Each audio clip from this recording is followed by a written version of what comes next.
You park in the hypothetical in the alley. Right. You park in the alley. Yeah.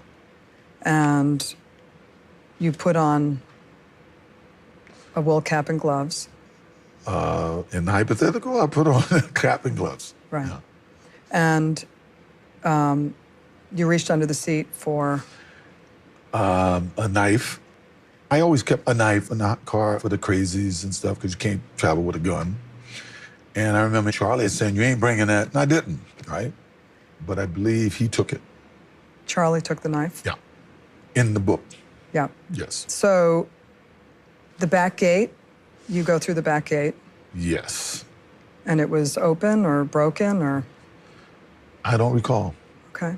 I go to the front and I'm looking to see what's going on. And I can see that it appears like Nicole had candles all the time. She really did, to keep her overhead down, I think. And music was on, and while I was there, a guy shows up.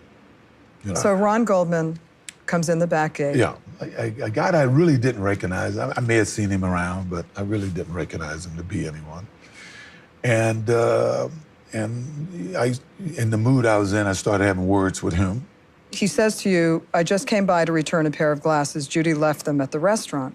Yeah, words to that effect, yes. And he was I don't know if I believed it or didn't believe it. It was pretty much immaterial because, you know, I was more concerned about everything that was going on, you know, and was fed up with it, I guess. And all right, Chase, what do you got? It starts off with him saying "in the hypothetical." And I think this suggests a couple things. He wants it to be repeated a whole bunch of times. So maybe when we give our opinions at the end, there'll be hypothetical opinions of what we think happens, since that's a protective phrase, magic protection phrase. Good idea. But I think this suggests there's a different version of events by his tone that is accurate and probably similar. And then he says "in the hypothetical" again, which suggests of an existing narrative that's just playing along with what we're seeing here. And when he says Charlie took the knife, he says in the book here, but nowhere else. And this might suggest his disagreement with this. And if he's guilty, he took the knife himself. So this might be a distancing statement. And I think that's a very interesting thing to note there. When he's saying, I go to the front and I'm looking to see what's going on, he accidentally shifts into the present moment when he says looking. The interviewer might have caused this, but keep in mind, when you listen to this question again, the interviewer didn't directly put him into present, which is where the interviewer is saying, "Okay, so you're going inside and what do you see now?" Like, that wasn't necessarily done there. And he does this again a few times. And when he says a guy I didn't recognize, his eye home goes to genuine recall. He squints his eyes while he's trying to recognize Goldman in his statement. And I think this suggests a very genuine recall and a genuine memory, because he's saying, I didn't recognize him. He's squinting and he looks confused, like he doesn't recognize a person. But then the interviewer uses a present tense word, which is helpful in many cases to get people into the memory a little bit deeper. Interrogators use it, therapists use it. So there's genuine recall here and facial expression movement that matches everything in the story. So his face is narrating the story with him. And I think through the difficulty with memory and the concern with what all is happening here, his behavior suggests a very, very truthful recall. What we're seeing here, most of it. Scott, what do you got? All right. Everything he's talking about it like it happened. He didn't say, if I was going to do this, I would have done this. If this is supposed to be hypothetical, it doesn't sound very hypothetical as he explains it, because he doesn't say, if I was going to do it, I would have done this, and I would have to have done that. And if we did this, we would have to have done this, or I would have done this. But he says, I did this. I remember this happened. Here's how I did this. Everything is in the wrong spot as far as where he should place himself in the story. If it's hypothetical, it should have been from a tactical point of view, not from the ease of flowing through what actually happened. And I'm going to sit there on that. Greg, what do you got? Yeah, turn the sound off here. Go back to the baseline video at the beginning of this. I think it's number 8. Turn the sound off and tell me what's different. I think you're going to find this looks like a guy telling his story in baseline. There are a handful of things that he does differently here. Up front, he does sacred space, where he's got his hands crossed and his hands together, and he starts milling his fingers, and his calf rises. Something's going on. That's when he's trying to say, look, this is hypothetical. But then he gets amused, and he goes back into it. And when he says Charlie and the knife, he gets emotional accessing again. He illustrates with his eyes. He's doing everything he normally does. And then he gets to, I do not recall, he misses something there. But he does upright visual memory accessing, like the shoes and the recitals when he talks about walking across the front yard. That's alarming. If this is hypothetical and he's recalling something he's seen, you go back and look at those baselines, there's something there. All the illustrators and all the adapters and all these things are telling the story correctly. He shows emotion and concern. Chase dead on about this guy Goldman. His brow goes up. He's showing some concern there. And then he goes back down to emotion. His jaw starts to work. There's some residual emotion there.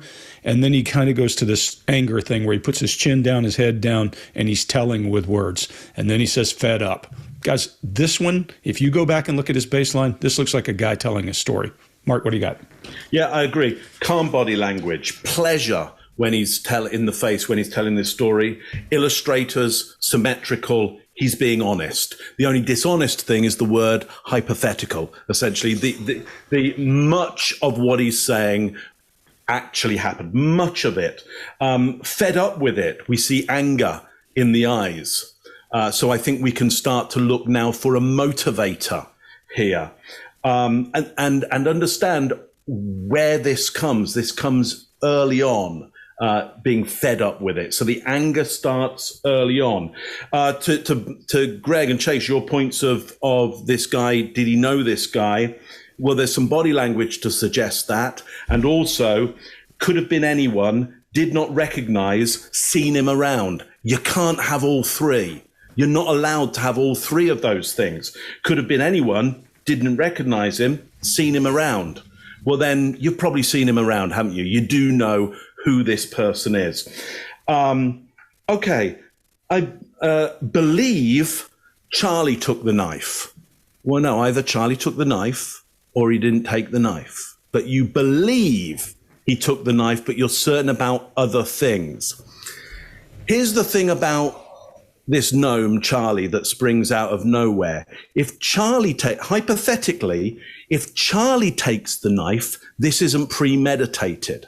If OJ takes the knife and he's already angry at the point, you've now got premeditated murder and not a crime of passion. Now, I'm not a lawyer. I'm conjecturing here and I'm being hypothetical as well. But Charlie would be a useful gnome to spring out of nowhere at this point if you had premeditated based on information and gone into a situation with a knife in your hand. So let's see what happens to this knife story down the road.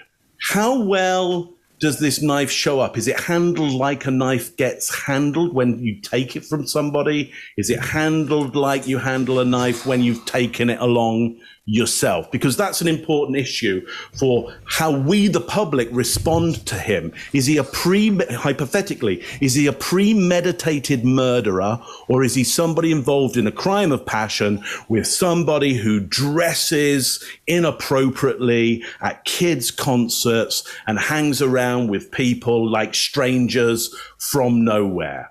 That's the real issue here for me. You park in the hypothetical in the alley. Right. You park in the alley. Yeah.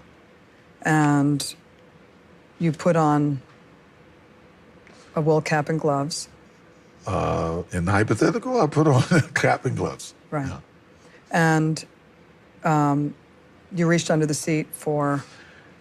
A knife. I always kept a knife in the car for the crazies and stuff because you can't travel with a gun. And I remember Charlie saying, you ain't bringing that. And I didn't, right? But I believe he took it. Charlie took the knife? Yeah. In the book. Yeah. Yes. So the back gate, you go through the back gate? Yes. And it was open or broken or? I don't recall. Okay. I go to the front and I'm looking to see what's going on.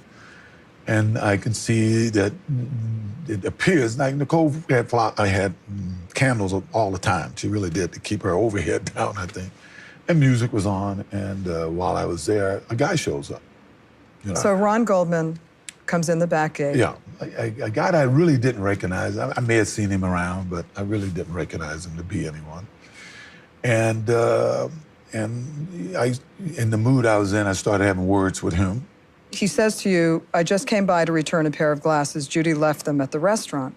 Yeah, words to that effect, yes. And he was I don't know if I believed it or didn't believe it. It was pretty much immaterial because, you know, I was more concerned about everything that was going on, you know, and was fed up with it, I guess. And If you like this video, get the full body language breakdown and analysis on our main channel by clicking this video right here.